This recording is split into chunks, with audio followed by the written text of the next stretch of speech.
पुराना नियम। उत्पत्ति अध्याय 12।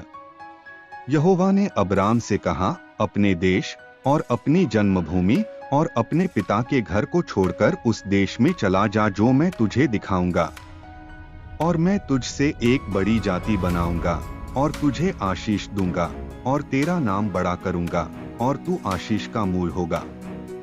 और जो तुझे आशीर्वाद दें उन्हें मैं आशीष दूंगा, और जो तुझे कोसे उसे मैं शाप दूंगा, और भूमंडल के सारे कुल तेरे द्वारा आशीष पाएंगे। यहोवा के इस वचन के अनुसार अब्राम चला और लूत भी उसके संग चला। और जब अब्राम हारान देश से निकला उस समय वह 75 वर्ष का था। सो अब्राम अपनी पत्नी सारै और अपने भतीजे लूत को और जो धन उन्होंने इकट्ठा किया था और जो प्राणी उन्होंने हारान में प्राप्त किए थे, सबको लेकर कनान देश में जाने को निकल चला, और वे कनान देश में आ भी गए। उस देश के बीच से जाते हुए अब्राम शकेम में, जहाँ मोरे का बांज वृक्ष है, पहुंचा। उस समय उस देश में कनानी लोग रहते थे।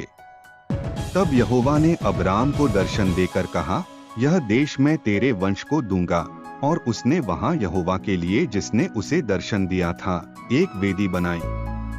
फिर वहां से कूच करके वह उस पहाड़ पर आया जो बेतेल के पूर्व की ओर है, और अपना तंबू उस स्थान में खड़ा किया जिसकी पश्चिम की ओर तो बेतेल और पूर्व की ओर है। और वहां भी उसने यहोवा के लिए एक वेदी बनाई और यहोवा से प्रार्थना की।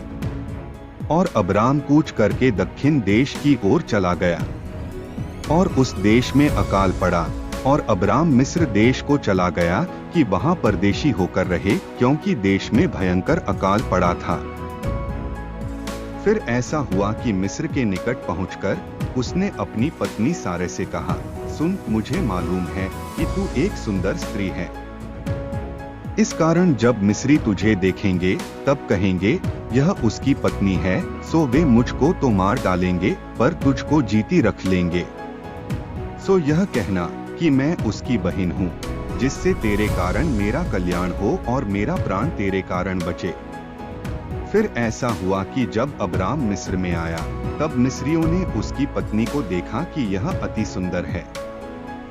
और फिरौन के हाकिमों ने उसको देखकर फिरौन के सामने उसकी प्रशंसा की। सो वह स्त्री फिरौन के घर में रखी गई, और उसने उसके कारण अब्राम की भलाई की। सो उसको भेड़ बकरी, गाय बैल, दास दासियां, गदहे दहियां और ऊंट मिले।